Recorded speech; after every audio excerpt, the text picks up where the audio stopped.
whispering shadow. The night was dark, with heavy clouds swallowing the moonlight, casting the world into a pitch-black abyss. Kevin, a 17-year-old high school senior, sat at his desk, headphones on, working on his homework. The soft hum of the heat tapping at his pencil filled the otherwise silent room. His parents were out for the night, leaving him alone in the old family house. He loved these quiet evenings, the rare moments of solitude in a household that was usually chaotic, but tonight felt different. The air seemed heavier, the shadows in the corners of his room darker. Kevin couldn't shake the feeling that something was watching him. He brushed the thought aside, blaming it on the horror podcast he listened to earlier. The Footsteps. Around 11:30 p.m., Kevin decided to call it a night. As he shut down his laptop, a faint sound caught his attention. Soft, deliberate footsteps echoing down the hall. He froze, his heart pounding. The house was empty, or at least it was supposed to. Kevin removed his headphones, the silence now oppressive. The footsteps grew louder, drawing closer to his door. He stood, every muscle in his body tense, and slowly approached. Taking a deep breath, he yanked.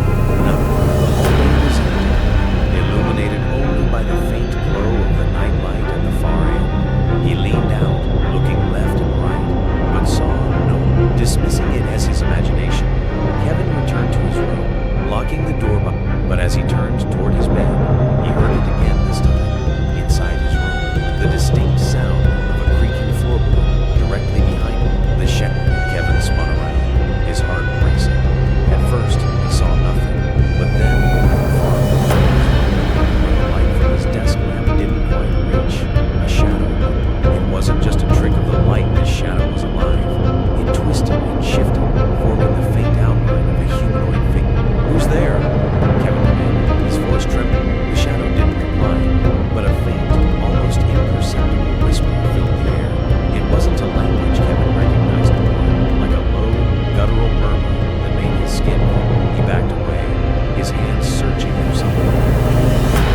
He used to defend it. The whisper grew louder, the shadow inching closer. Kevin's back hit the wall, and he realized there was nowhere. Summoning all his courage, he grabbed his desk chair and hurled it toward the figure. The chair passed through the shadow and crashed into it, splintering on it. The shadow stopped moving, and for a moment, the room was deathly silent. Then, with an unnatural speed, it surged forward, enveloping Kevin in darkness. The encounter, Kevin awoke in his bed, drenched in sweat. The room was quiet again, the shadow gone. He glanced at the clock. 3 a.m. He tried to convince himself it was a nightmare, but the broken chair in the corner told him otherwise. Determined to understand what had happened, Kevin grabbed his phone and searched for any local legends or paranormal stories about the house. What he found chilled him to the core. Decades ago, the house had belonged to a man named Victor Holloway, a recluse who was rumored to dabble in dark rituals.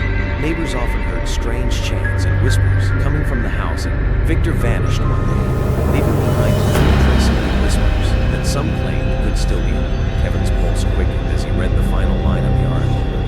They say if you hear the whispers, he's chosen. The whispering shadow returned. The next night, Kevin tried to act as if nothing had happened, but his nerves were shot.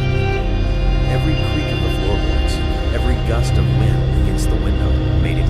Around midnight, as he lay in bed scrolling through his phone, the whispers. This time, they were louder, clearer, and coming from directly under his bed. Kevin froze. He wanted to run, to scream, but his body refused to move. Slowly, he turned his head, his eyes locking on the space beneath the bed. The whispers stopped. Summoning every ounce of courage, Kevin leaned over and peered into the darkness. At first, he saw nothing. Then, a pair of glowing red eyes stared back. He scrambled backward, falling off the bed. The whispers turned into guttural laughter as a shadowy hand emerged, reaching forward. Kevin grabbed the nearest objective lamp and swung it at him. The bulb shattered, plunging the room into darkness. A desperate search for Kevin didn't sleep that night. As soon as the sun rose, he called his best friend Lisa and begged her to come.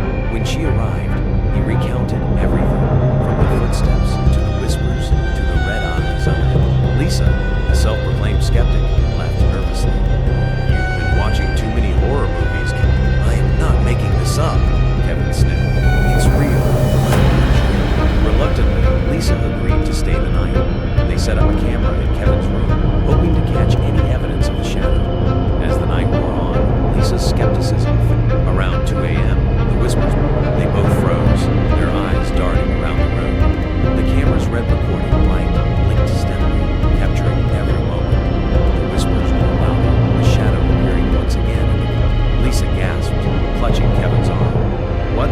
as the... I told you.